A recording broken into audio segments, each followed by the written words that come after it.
اس میں دیکھیں لکھنے کا عمل ظاہر ہو رہا ہے اور اس میں زمانہ حال یا مستقبل کا ہی پتہ چل رہا ہے. یا کلو وہ کھاتا ہے یا کھائے گا. اذهب تو جا. حرف کی مثالیں دیکھتے ہیں. من اس کے معنی ہے سے. الا اس کے معنی ہے تک. فی اس کے معنی ہے میں. اب یہ اکیلے اگر استعمال کیے جاتے ہیں تو سے تک میں اس سے تو کچھ پتہ نہیں چل رہا کہ کیا کہنا چاہتے ہیں، لیکن ان کو کسی دوسرے لفظ کے ساتھ اگر ملا دیا جائے گا تو کچھ نہ کچھ معنی ظاہر ہوں گے. جیسے من المسجد مسجد سے. الی البیتی گھر کی طرف. فی المدرستی مدرسے میں.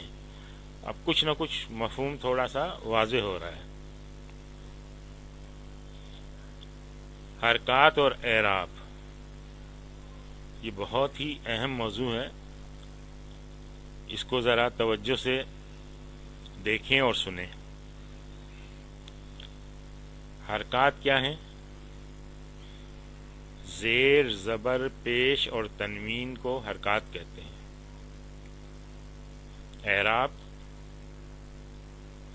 کسی لفظ کے آخری حرف کی حرکت کو کہتے ہیں. مثال دیکھتے ہیں. الکتابو اس میں دیکھیں یہ الف پہ زبر ہے، کاف پر یہ زیر ہے، تا پر یہ زبر ہے،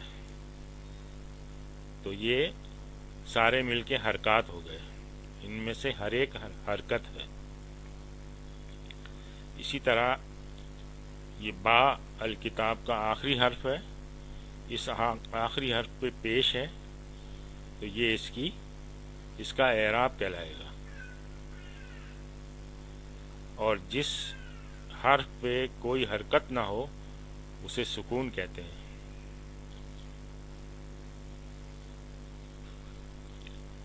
زیر زبر پیش کو عربی میں بالترتیب کسرہ یعنی زیر کو کسرہ، زبر کو فتحہ اور پیش کو دمہ کہتے ہیں.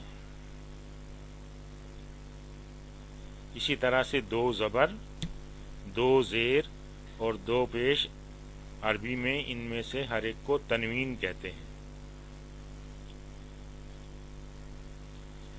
جس حرف پر تنوین ہو اسے منون کہتے ہیں، اور جس حرف پر حرکت ہو اسے متحرک کہتے ہیں. مثال دیکھیں. مسجدن.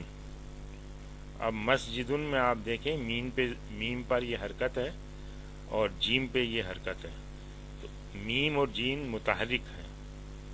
اور یہ دال پہ دیکھیں یہاں پہ یہ تنوین ہے پیش والی، تو یہ دال جو ہے یہ منون ہے.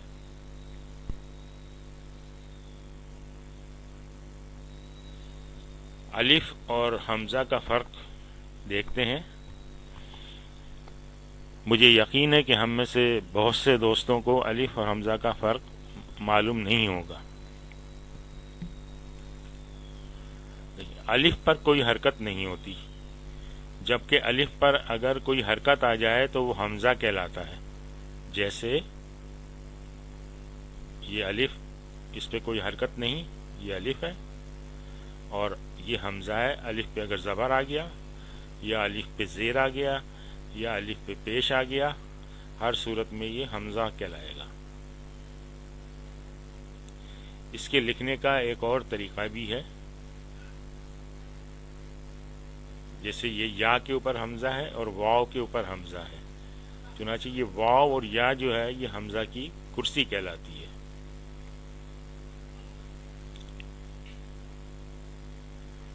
الف جو ہے وہ آواز کو کھینچنے کے لیے استعمال ہوتا ہے اور ہمیشہ لفظ کے درمیان یا آخر میں آتا ہے، جبکہ حمزہ لفظ کے شروع، درمیان اور آخر میں آ سکتا ہے. مثال دیکھتے ہیں. جیسے الکتابو. دیکھیں تا کے بعد یہ الف ہے، یہ درمیان میں ہے، اور ہما میں یہ آخر میں الف ہے.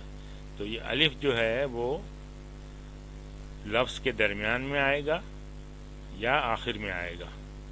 یہ دیکھیں یہ شروع میں جو الف کے پاس ساتھ زبر ہے، یہ الف نہیں ہے بلکہ یہ حمزہ ہے، یہ شروع میں آ رہا ہے. یہ دیکھیں الف پہ زبر ہے تو یہ حمزہ ہے، یہ شروع میں آیا، اور اصلوں کا تو یہ حمزہ درمیان میں ہے، اور اسی طرح سے السماؤ میں حمزہ شروع میں ہے اور اس کے بعد حمزہ آخر میں ہے. تو اس طرح سے آپ یہ دیکھیں کہ حمزہ شروع میں بھی آیا، لفظ کے درمیان میں بھی آیا اور آخر میں بھی آیا. جبکہ یہاں الف ہم نے دیکھا کہ الف جو ہے لفظ کے درمیان میں آیا اور آخر میں آیا. اسم کی اعرابی حالت اور اس کے استعمال کے مطابق بدلتی رہتی ہے. یہ بہت اہم ٹاپک ہے، اس کو ذرا غور سے دیکھیں اور سنیں. قال اللہ، کہا اللہ نے.